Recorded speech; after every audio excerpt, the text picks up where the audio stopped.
Buen día. En este video se llevará a cabo la exposición del proyecto bimestral del grupo número 7, conformado por Edgar Vivanco, Iván Álvarez, Jorge González y mi persona Mateo Ponce. Primeramente se hablará sobre el diseño geométrico horizontal. Dentro de este se tienen los parámetros de diseño, en donde se explica en la siguiente tabla los parámetros de diseño en la vía Loja Zamora. Tenemos la categoría desde primer orden, es montañoso, 60 kilómetros por hora de velocidad específica, peralte del 8%, un radio de 113 metros, una longitud de espiral de 60 metros, ancho de calzada de 3.6 metros y un bombeo del 2%. Tenemos a continuación la categoría de la carretera. Vamos a aplicar todos los parámetros. Según las normas del diseño geométrico de la carretera de 2003, se considera que esta es una vía de primer orden y tipo 1. Tiene una topografía montañosa y la velocidad de diseño es homogénea de 60 kilómetros por hora. Para poder obtener la pendiente de ancho de calzada, que se determina analizando la velocidad específica y el radio mínimo, que como tenemos de 60 kilómetros por hora y 113 metros respectivamente, tenemos también una pendiente máxima del 8%. Si estos valores los ubicamos bien en la tabla, tenemos que el ancho de calzada es de 7.2 metros. El radio mínimo. Para la comodidad y seguridad del conductor en una curva es necesario que ésta tenga un radio específico determinado. El radio mínimo es el valor base que determina según la velocidad específica del tramo y el peralte máximo. Como se puede ver en la siguiente tabla, para un peralte máximo del 8% de velocidad de 60 kilómetros por hora, se tiene un radio de 113 metros. La velocidad de diseño. La velocidad de diseño es la máxima velocidad que se puede alcanzar en un tramo de la carretera, garantizando así la seguridad del conductor y teniendo en cuenta las condiciones de diseño y características. Aquí se puede observar que las características es de primaria de una calzada montañosa, y aquí tenemos los 60 kilómetros por hora. Y esto se ha tomado para la velocidad específica, en donde este dice que puede ser 20 kilómetros más máximo según la longitud del segmento anterior de la curva. Pero en base a la siguiente tabla, podemos observar que se determina que las condiciones cumplen con los tres primeros casos. Entonces por eso la velocidad específica será de 60 kilómetros por hora en todos los tramos. El peralte. Se debe analizar la velocidad específica y el radio mínimo según la H, para así determinar la pendiente máxima. En este caso, al tener una velocidad de 60 kilómetros por hora y el radio mínimo de 113 metros, se debe seleccionar un porcentaje máximo de, como podemos ver en esta tabla que es larga, tenemos aquí el valor de 8%, sería 113. Tenemos aquí el bombeo. Es recomendable un intervalo del 1 al 4% de bombeo dependiendo de la cantidad de precipitación que se presenta en la zona. En base al análisis de la tabla, se obtiene que el bombeo es del 2%, debido a que la superficie rodadora se verá elaborada de pavimento. El trazado planimétrico. En el rediseño, al momento de las espirales, se utilizó principalmente el radio de 113 metros con una velocidad de diseño de 60 kilómetros por hora y una longitud de 48 metros. Consistencia del diseño. En base al criterio 2, que este criterio toma en cuenta la variación de la velocidad de operación entre dos elementos sucesivos, es decir, la velocidad de operación de un tramo en relación con la del consecutivo, tenemos que nuestra velocidad es buena, o sea, nuestro diseño está bueno. Y como conclusiones tenemos que analizando la consistencia del proyecto, se pudo concluir que tiene buena condición para realizar el diseño, ya que el criterio 2 analiza las velocidades de operación entre los elementos consecutivos y sí, tiene diferencias mínimas. Se utilizó la velocidad específica constante de 60 kilómetros por hora en toda la ruta y se diseñó un total de 23 curvas espirales de transición con una distancia del proyecto de 8.776.59 metros, con radios mayores al mínimo, y se logró reducir el rango de pendientes empleadas para el trazado horizontal, ya que afectaban estas directamente al vertical y así podremos tener un diseño bueno a futuro combinando los dos componentes. Bien, continuando con la exposición, yo hablaré acerca del diseño geométrico vertical y el contenido que se va a visualizar en esta parte de la exposición será el trazado altimétrico, las pendientes de diseño, la visibilidad en carretera y la coordinación planialtimétrica. Bien, primeramente tenemos el trazado altimétrico, pues el cual es una extensión del diseño geométrico horizontal de la carretera encima de una superficie vertical. Los elementos de diseño vertical y horizontal deben poseer un balance para que los valores de todos los elementos sean adecuados para la zona de estudio y diseño. En caso de que tanto los elementos de ambos diseños no coincidan, se elegirá el de mayor valor. Además, ambos diseños están hechos para el caso más desfavorable. Y es de suma importancia que en el diseño vertical se tengan largas rasantes con un buen ajuste en curvas verticales, teniendo en cuenta las características de terreno y las restricciones de tránsito. Bien, pendientes de diseño. Primeramente tenemos la pendiente máxima, la cual, al tener una velocidad de diseño de 60 kilómetros por hora, en base a la siguiente tabla, se ha podido determinar la pendiente máxima, en donde podemos observar que nuestro tipo de carretera es colectora, el tipo de terreno es montañoso y la velocidad de diseño es de 60 kilómetros, por lo que hemos calculado una pendiente máxima del 10%. A continuación tenemos la pendiente máxima promedio, la cual en base a la siguiente tabla se ha podido determinar, en donde podemos observar la categoría de la carretera es secundaria y la velocidad de diseño es de 60 kilómetros por hora, por lo que tenemos un valor del 7% para la pendiente máxima promedio. Bien, después de obtener las pendientes en el trazado que hemos realizado en el software del Civil 3D, hemos podido calcular la pendiente promedio de nuestro proyecto, la cual es de 4.73% y hemos decidido redondearla al 5%. Bien, a continuación tenemos visibilidad en carretera, en donde se comienza por los valores mínimos para la longitud vertical, en donde en base a la siguiente tabla se ha podido determinar la longitud mínima de la tangente vertical. Como podemos observar y se ha mencionado anteriormente, tenemos la velocidad específica de 60 kilómetros, por lo que se ha obtenido un valor de 170 metros para la longitud mínima de la tangente vertical. En la tabla de al lado se puede observar el cumplimiento de las longitudes verticales mínimas de nuestro proyecto, en donde la tabla posee el número de abscisa, la pendiente de entrada, la pendiente de salida, la longitud de cada abscisa y la longitud mínima que tiene que cumplir, así como la condición, si es que cumple o no cumple. Como se puede observar, en la mayoría cumple con la longitud mínima. Bien, a continuación tenemos los valores máximos de longitud dependiente, en donde en base al criterio que se ha establecido por la AASHTO, con la pendiente promedio del proyecto, la cual se calculó anteriormente, es de 5%, y la reducción de velocidad, que será de 25 kilómetros por hora, hemos podido interpolar, obteniendo un resultado de 467.65 metros de longitud máxima, y hemos decidido redondearlo a 470 metros. Luego en la siguiente tabla podemos apreciar las únicas tres pendientes en ascenso de nuestro proyecto, las cuales, como se puede ver, cumplen con la longitud crítica de pendiente en ascenso. Bien, finalmente tenemos la coordinación planeal altimétrica, la cual es crucial para el conductor. Cabe recalcar que para la obtención de resultados excelentes, tanto en seguridad como en velocidad uniforme y un flujo vehicular eficiente, se necesita coordinar el diseño geométrico horizontal y vertical. Eh, Esta busca lograr una armonía entre ambos trazados, es decir, el horizontal y el vertical.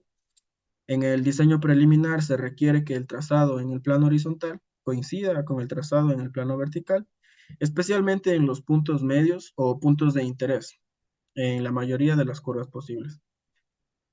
Pues bueno, la combinación de curvas verticales y horizontales en un camino tiende a mejorar su seguridad y comodidad. Si el perfil longitudinal no se ajusta al perfil horizontal, pueden formarse depresiones que resultan invisibles para el conductor. Después de analizar todos los valores de los elementos obtenidos, se ha concluido que la ruta desde el límite provincial entre Loja y Zamora hasta la Reserva Arcoíris cuenta con un trazado planimétrico, es decir, un diseño geométrico vertical satisfactorio. Una vez que se ha realizado el diseño geométrico vertical y horizontal, se procede a elaborar el diseño geométrico transversal, el cual es de vital importancia, ya que consta del análisis de los elementos geométricos que conforman la carretera y sus dimensiones. Este se representa de manera normal al eje del alineamiento horizontal y es en sí la geometría de lo que constituye la vía. En este capítulo se realizarán los cálculos y determinación de los elementos más importantes en el diseño final de la carretera, como lo son las secciones transversales, el derecho de vía, calzada, bermas, bombeo, cuneta, geología de la zona, taludes, estructura del pavimento, sobreancho y otros elementos de diseño. Se define la sección transversal como una representación gráfica sobre una sección normal con respecto al eje del alineamiento horizontal de la vía. En esta se pueden encontrar varios elementos geométricos que se definen mediante el análisis del tipo de carretera y sus parámetros de diseño. También permiten el cálculo de las áreas y volúmenes de tierra, ya sean de corte o relleno. El derecho de vía constituye la zona de construcción de la carretera para la cual en un futuro se realizarán los debidos mantenimientos y ampliaciones de ser necesario.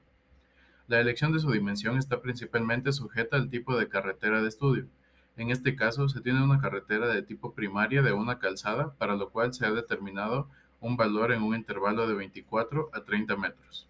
La calzada, también denominada superficie de rodamiento, representa la parte específica de la sección transversal destinada a la circulación de vehículos, de manera que cada carril se dimensiona para permitir el flujo de una única fila de vehículos en uno o ambos sentidos. En el caso de la carretera que se está estudiando, se tiene que la velocidad de diseño es de 60 km por hora en un terreno montañoso de tipo primaria de una calzada, para lo cual el valor determinado será de 7,3 metros. Las bermas desempeñan un papel fundamental al proporcionar seguridad al conductor, lo que a su vez contribuye a la reducción de accidentes. También pueden utilizarse como espacio adicional para la colocación de señalización vial y pueden servir como zonas de estacionamiento temporal para los conductores. Las bermas no solo cumplen una función práctica, sino que también aportan una sensación de amplitud a la carretera y a la estética de los costados de la vía.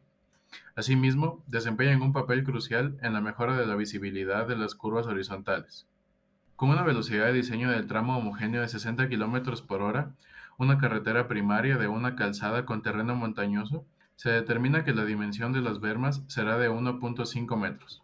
Las cunetas son excavaciones ubicadas junto a las bermas de una carretera, y su función principal es facilitar el adecuado drenaje de las aguas superficiales hacia las alcantarillas a lo largo de la vía. Tal como se muestra en esta imagen, se pueden observar las dimensiones de las cunetas de una sección triangular. Luego de realizar el análisis pertinente y con los datos proporcionados en las tablas que se muestran, se determina que la profundidad que tendrá la cuneta será de 0,30 metros con un ancho de 0,75 metros y una relación Z1 igual a 3 en horizontal por cada 1 en vertical.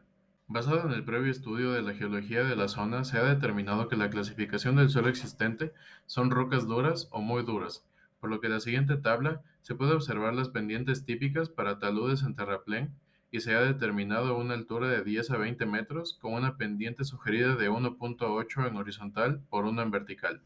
De igual manera, para las pendientes típicas en taludes en cortes, se ha determinado que la pendiente sugerida es de 0,3 en horizontal por 1 en vertical a 0,8 en horizontal por 1 en vertical.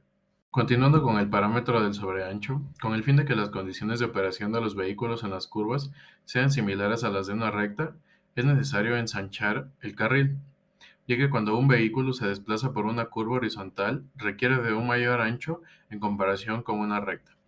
Esto se debe a la rigidez y dimensiones del vehículo, ya que las ruedas traseras siguen una trayectoria diferente a las ruedas delanteras. Mediante las fórmulas que nos brinda la normativa AASHTO, se puede calcular el sobreancho, en donde S es el sobreancho recomendado, WC, ancho de calzada en curva, WT, ancho de calzada en tangente.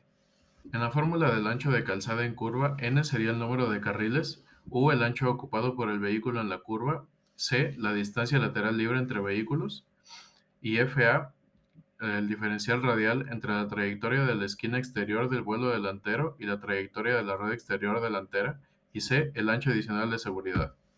Para calcular el diferencial radial FA, se tiene la siguiente fórmula, y por último, se tiene que considerar un ancho de seguridad adicional Z, el cual es un valor que varía según la velocidad específica de la curva y su radio. Para la determinación del sobreancho de la vía, se ha analizado una clasificación vehicular realizada en un estudio previo y teniendo en cuenta las dimensiones de los vehículos articulados que transitan la vía, se han adaptado a lo regulado en la norma ecuatoriana vial del Ministerio de Transporte y Obras Públicas, por lo que el vehículo de diseño que se ha determinado es el 3S3 y sus dimensiones se pueden observar en la siguiente tabla, obteniendo así la tabla de los resultados del cálculo del sobreancho en un radio mínimo para el vehículo de diseño 3S3, en el cual el sobreancho determinado ha sido de 1.2 metros. Las áreas de las secciones transversales son un elemento importante, ya que con este se puede calcular el volumen de corte y de relleno que se tendrá en el proyecto.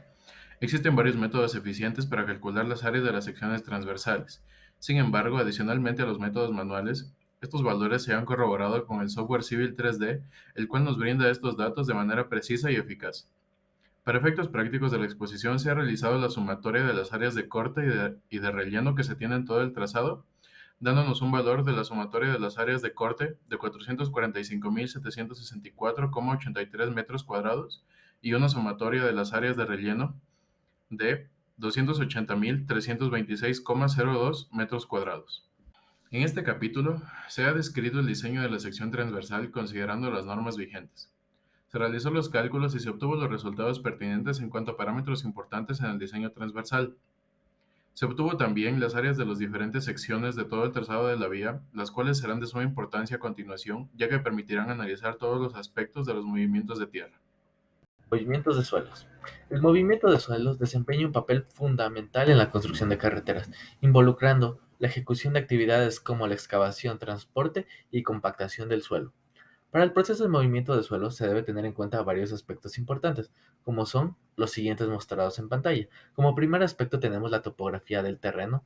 La topografía del terreno es muy importante, debido a que esta primeramente nos permite determinar el diseño geométrico horizontal y posteriormente nos permite determinar el diseño geométrico vertical. Como segundo aspecto tenemos la estabilidad del terreno. La estabilidad del terreno puede ser afectada por la topografía.